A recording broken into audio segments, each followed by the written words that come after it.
가족이라는 이름 아래 사랑과 상처가 동시에 흐르는 이야기를 섬세하고 따뜻하게 보여준 작품. 폭삭소가수다. 어떻게 보셨나요? 웃다가도 숨이 막히고 따뜻하다가도 마음이 시릴 만큼 현실 같았던 그 가족. 그렇다면 이 가족을 애니어그램으로 본다면 몇 번일까요? 각자가 불안과 상처를 어떤 방식으로 견디고 있었는지 함께 들여다볼게요. 우선 주인공 가족의 전체 모습을 한번 볼까요? 엄마인 오해수는 4번, 아빠인 양관식은 9번, 첫째 딸인 양금명은 5번, 둘째 아들인 양은명은 7번으로 보여요. 같은 집에 살지만 각자가 전혀 다른 방식으로 세상을 버텨온 사람들이죠. 그럼 이제 장면 하나하나를 따라가 보면서 왜 그렇게 보이는지 함께 찾아볼까요? 평소에 애수는 시를 좋아하는 문학소녀예요. 섬세하고 예민하고 감수성이 풍부한 낭만적인 4번이죠. 애순이는 7번처럼 넉살 좋게 양배추를 팔지는 못하고 6번처럼 정의를 또박또박 논하면서도 행동은 늘 약간 부끄러워하죠. 4번에게 가장 중요한 것은 자신만의 유니크함이에요. 자신이 남들과는 다르고 특별하다는 느낌을 강조하곤 해요. 마치 애순이가 자신은 섬 사람이 아니라 서울 사람이라고 유독 강조하는 것처럼요. 또 4번은 의미 없이 그냥 관성대로 사는 것. 이유 없이 흘러가는 삶을 싫어해요. 의미 있고 가치 있는 일에 자기 감정을 실어서 살아가는 것을 추구하죠. 가장 용기 있는 사람은 자기 자신을 마주할 수 있는 사람이라고 하죠. 9가지 유형 중에 자기 내면을 가장 깊이 이해하고 자신의 고통이나 아픈 부분도 마주할 수 있는 번호는 4번이에요. 삶을 진지하게 대하면서 때로는 자신의 생각에 깊이 빠져 자아도취에 빠져 있다는 말을 듣곤 해요. 또 4번은 감정을 통해 자기 존재를 확인하는 사람이에요. 그래서 풍부하고 섬세한 감정 표현을 숨기지 않고 하죠. 하지만 이 깊이는 우울의 악순환으로 빠지기도 하고 지나치게 몰두해 극단적으로 보이기도 해요. 나이가 들어도 관식이가 준 핀을 꼭 하고 다니며 좋을 때도 슬플 때도 가슴에 손을 얹으며 힝 하는 애순이. 이 같은 소녀 같은 모습 때문에 많은 사람들이 4번을 수동적으로 오해해요. 하지만 4번은 약한 사람이 아니라 정체성이 무너지는 걸 견디지 못하는 사람이에요. 평소엔 조용하고 섬세한데 자기 삶의 핵심이 침범당하는 순간에는 오히려 놀랄 정도로 과감해져요. 애순이가 직접 나서서 판을 뒤집는 2가지 상황을 함께 볼까요? 제주서 잡녀만한 알토란도 없죠. 살림미천 맛달로를 알짜같이 다 온다. 잡녀만한 산길도 없지. 너 뭐 짓이냐? 내 딸이에요! 이 집 살림 미천 아니고 내 딸이에요! 내 딸 장녀 안 시켜요. 장녀 안 시켜요. 애순이 차례상을 없는 모습은 단순히 딸을 보호하는 엄마라서가 아니라 자식을 바다로 보내지 않겠다는 자기 자신에게 하는 선언에 가깝죠. 애순이는 정치적인 유형도 아니고 성공지향주의도 아니지만 해녀 이모들과 개원들을 위해 나섭니다. 단순히 권력을 쥐려고도 아니고 성공을 하기 위해서도 아니고 허세를 부리려고도 아니고 애순이는 마치 선언을 하듯 트럭 앞에 들어눕습니다. 그건 단순히 깡이 세서가 아니라 말로 설득이 안 되는 세계에서 자기가 가진 마지막 언어를 꺼내는 거예요. 이런 모습들이 8번으로 오해받기도 하지만 차이점은 8번은 기본적으로 강하게 밀고 나가고 통제와 힘이 삶의 중심이죠. 하지만 4번은 사랑하는 사람이 침해당하거나 자기 존엄이 무너질 때만 폭발하고 그 외에는 섬세함이 기본값인 유형이에요. 영범이의 엄마가 따로 애순이를 불러 모욕적인 발언을 했을 때에도 8번이었다면 참지 않고 싸웠겠지만 애순이는 울고만 돌아오죠. 또 8번이었다면 금명이에게 더 통제적으로 영범이와의 결혼을 말렸겠지만 4번의 방식대로 애순이는 딸을 믿고 청첩장을 돌리지 않는 방식을 택해요. 그리고 여기서 한 가지 더. 애수는 4번이지만 3번 날개가 아니라 5번 날개에 가까워 보여요. 4번의 5번 날개는 감정이 깊지만 동시에 한 발 물러나 관찰합니다. 자기 안에서 감정과 생각을 오래 숙성시킨 다음 결정적인 순간에만 움직이는 5번 날개예요. 애순 혼자 보면 섬세하고 예민한 4번이지만 관식과 함께 있을 때는 이상하게 애순이 더 주도적으로 보여요. 왜 그럴까요? 답은 애순이 강해서가 아니라 관식이 9번이기 때문이에요. 9번의 기본값은 갈등을 최소화하려고 하고 현재 상태를 최대한 유지하려고 하기 때문에 관계 안에서 움직임을 주도하는 사람은 오해순이 될 수밖에 없어요. 애순이 원래 싸움꾼이라서가 아니에요. 애순은 모든 일에 그렇게 반응하지 않습니다. 하지만 사랑하는 사람이 부당하게 침해당하는 순간, 그건 곧 애순의 정체성까지 침해되는 일이 됩니다. 4번에게 사랑은 감정이 아니라 자기 일부와 같은 영역이에요. 애순이가 쫓겨나서 갈 곳이 없어진 상황에서 직접 리드하여 관식이와 함께 야반도주를 하죠. 현재 상태를 최대한 유지하려고 하는 9번과 정체성을 지키기 위해 움직이는 4번이 만났기 때문이에요. 관식이 덜 사랑해서도 아니고 애순이 더 대담해서도 아닙니다. 두 사람이 불안을 처리하는 방식이 달랐던 거예요. 왜 관식이가 이렇게 움직이는지 더 자세히 살펴볼까요? 9번 유형은 평화주의자로 알려져 있는데요. 평화를 싸워서 만들어내는 유형이 아니라 현 상태를 유지함으로써 지키는 평화주의자예요. 주변 사람들을 잘 받아주고 요구를 웬만하면 들어주고 본인 의견을 많이 내지 않는 편이죠. 논쟁이 커질 수 있는 상황은 피하기 때문에 회피형이라고도 불리고 아이러니하게도 갈등을 피하려는 태도가 오히려 갈등 상황을 더 길게 악화시키기도 해요. 9가지 유형들 중 가장 포용해주는 것도 9번이지만 동시에 가장 고집이 센 것도 9번이에요. 9번은 자기 안에서 이미 결정한 방향을 웬만해선 바꾸지 않기 때문이죠. 주변 사람들 모두가 애순이에게 잘해주는 것에 대해 한 소리를 해도 끄떡없이 애순이 곁을 지키는 관식이처럼요. 관식은 구애 방식부터가 9번이에요.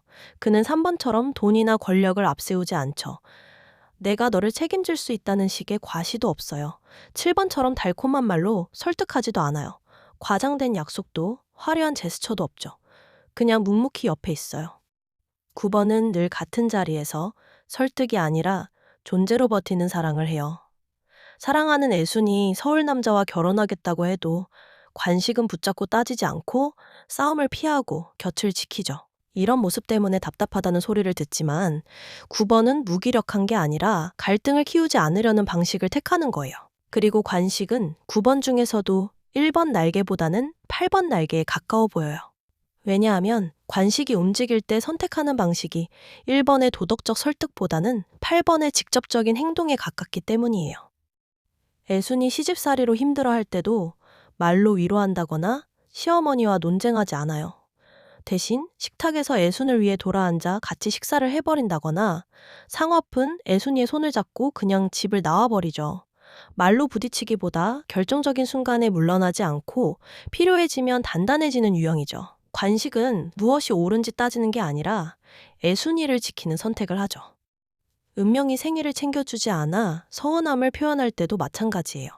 가족들 앞에서 크게 말하거나 분위기를 뒤집으려고 노력하지 않아요. 대신 몰래 은명이만 데리고 나가 짜장면을 사주죠. 갈등을 해결하는 방식이 아니라 갈등을 줄이는 쪽을 선택하죠. 이래서 9번을 바위 같다고도 표현하죠. 묵묵히 산을 지키는 바위. 관식은 늘 앞에 서진 않지만 애순이가 방향을 정하면 그 방향을 끝까지 지켜주는 유형이에요. 직접 불을 붙이지는 않지만 불이 꺼지지 않게 바람을 막아주는 타입이죠. 이게 관식의 사랑 방식이에요. 이제 이 두 사람의 사랑에서 태어난 양금명과 양은명의 유형도 한번 같이 볼까요? 금명이는 감정보다 분석과 사고가 먼저 움직이는 탐구형 5번으로 보여요. 감정이나 상황에 휘말리기보다는 이해하려고 세상과 거리를 두는 유형이죠. 그래서 애교가 많거나 살가운 딸은 아니에요. 겉으로 보면 5번은 건조하고 차갑다는 인상을 줄 수 있어요. 하지만 이건 무심함이 아니에요. 5번은 거리를 두고 상황을 판단하고 있기 때문에 오히려 다른 사람보다 날카로운 통찰력으로 상황을 더 빠르게 읽어요. 그럼 금명이의 5번 면모를 함께 볼까요? 그게 저도 영범이만큼 능력이 있고 저도 맏딸이라서요. 저도 제가 벌어서 저희 집 챙기고 싶고요. 또 저는 허기지내라 그냥 취직은 성에 안 차서요. 그냥 과장, 부장, 사장까지 다 해먹고 싶어서요. 그게 부끄러운 마음은 아니잖아요. 그래. 원래 예쁜 년이 속도 좋고 온실 속 화초가 꼬인 데도 없더라.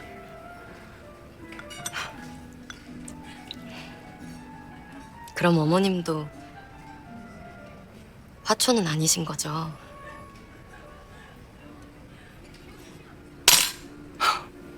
영범이 엄마가 무례하게 말을 던질 때 금명은 감정적으로 대응하지 않고 정확하게 짚습니다. 단순히 참는다거나 무너지는 게 아니라 꼭 해야 할 말만 남기죠. 5번은 필요할 때 감정을 끊고 핵심만 남기는 능력이 있어요. 나도 점잖게 몇 마디나. 어머님 한 번도 점잖으셨던 적 없으세요. 저희 엄마한테 어떻게 하셨을지 저 알 것 같아요. 뭐? 제가 그래도 여태 참아드린 이유는 제가 아쉬워서가 아니라 영범이가 어머님 얼마나 부끄러워할지 너무너무 알아서 참은 거예요. 내가 부끄러워. 내가. 얘, 나는 네 아버지 손 보고 무슨 노가다꾼인 줄 알았어. 저는 아빠선 안 부끄러워요. 저희 부모님은 하나도 안 부끄러워요. 이 결혼 준비하는 내내 어머님 댁보다 저희 집이 훨씬 더 품이 있었어요. 얘, 너 청첩 돌리면 끝인 것 같지? 내가 업자고만 들면, 어?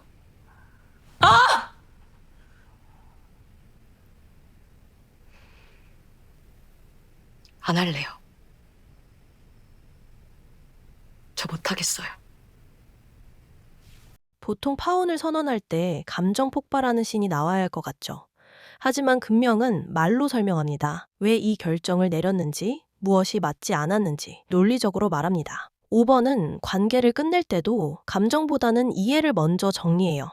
이건 차가움이 아니라 혼란을 줄이고 정확하게 자기 의견을 표현하는 방식이에요. 금명은 생활비를 벌기 위해 불법 과외를 하지만 과외 학생 대신 학력고사를 치러달라는 제안은 거절해요.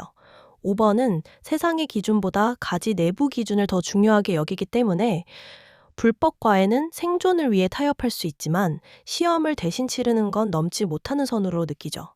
그래서 금명은 손해를 보더라도 자기 기준을 지키는 단단한 모습을 보여줘요.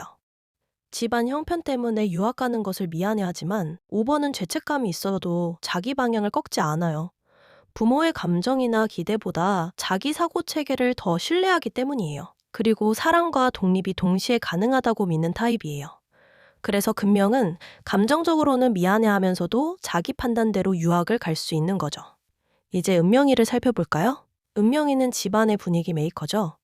집안에서 웃음을 만들고 크게 말하고 무모한 사고를 치기도 하지만 기본적으로 고통을 회피하려고 움직이는 7번이에요.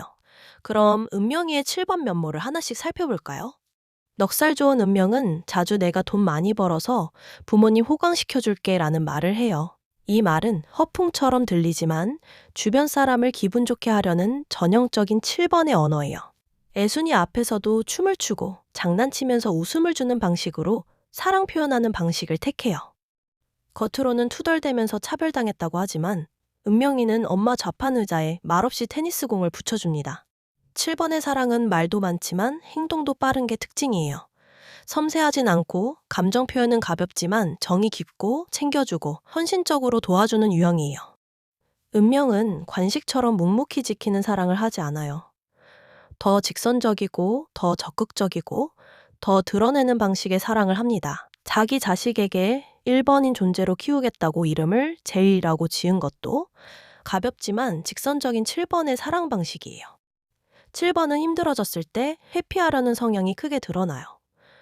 그렇기 때문에 은명은 억울함과 힘든 시선을 견디기보다 원양어선을 선택함으로써 단순한 생계뿐만 아니라 지금의 고통을 회피하려는 선택을 하는 거죠. 꾸준히 한 발씩 발전해 나가면서 작은 성취를 쌓는 6번이나 9번과 달리 7번은 큰 전환점을 꿈꿉니다. 그래서 사업도, 선택도, 사랑도 스케일이 크죠. 그리고 언제나 한 방을 노려요. 이 낙관이 은명이에게 힘을 주기도 하지만 동시에 위험하게 만들기도 하죠. 문제가 생겼을 때 금명이는 문제를 거리를 두고 오래 바라보는 5번 유형이라면 은명이는 문제보다 먼저 달려나가는 7번 유형이에요. 같은 부모 아래서 자랐지만 불안을 다루는 방식은 많이 다른 모습을 보여주죠. 여기서 보너스. 학시 아저씨. 부산길 선장의 번호도 함께 볼까요? 상길은 공감 능력도 낮고 성과 중심적이며 성공에 집착하고 그리고 공격성까지 갖춘 인물이에요. 건강하지 못한 성공지향형 3번으로 보여요. 이미지에 매우 민감하고 성과가 없는 사람을 무시하는 태도를 보이거나 사람을 쓸모나 결과로 평가하기도 해요. 이런 모습이 산길의 태도와 겹쳐요. 자기 집 한가운데 걸려있는 자기 독사진. 이건 단순한 자존감이 아니라 나는 이런 사람이다를 끊임없이 증명하려는 태도로 보여요. 3번은 존재 자체보다 보여지는 나를 더 중요하게 여기죠. 산길은 가족들에게 폭력적이고 권위적인 태도로 행동하죠. 내 덕에 쌀밥 먹는다. 내 덕이다. 라며 3번 특유의 과시하는 증명 언어를 반복하고 관계를 성과의 연장선으로 바라보죠. 가족도 내 성공의 일부라고 보기 때문에 사람을 사람으로 보지 않고 자기 이미지 구성 요소로 바라봐요. 그래서 폭력도 성과 통제 방식의 일부로 사용하죠.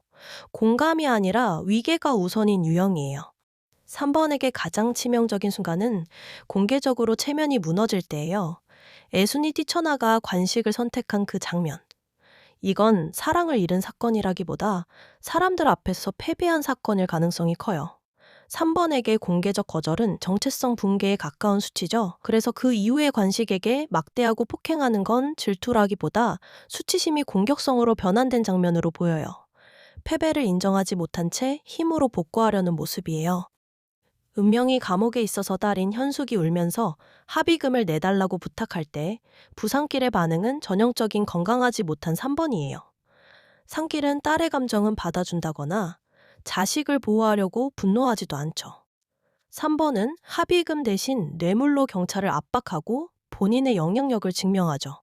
이건 보호 본능이 아니라 무너진 체면을 복구하려는 행동이에요. 은명이 감옥에 있는 건 산길에게는 안타까운 감정보다는 집안의 권위와 이미지가 흔들리는 사건에 더 가깝기 때문이죠. 지금까지 넷플릭스 폭삭 소가수다의 등장인물 애니어그램 분석이었습니다. 애니어그램을 통해 보고 싶은 드라마나 영화가 있다면 댓글 달아주세요.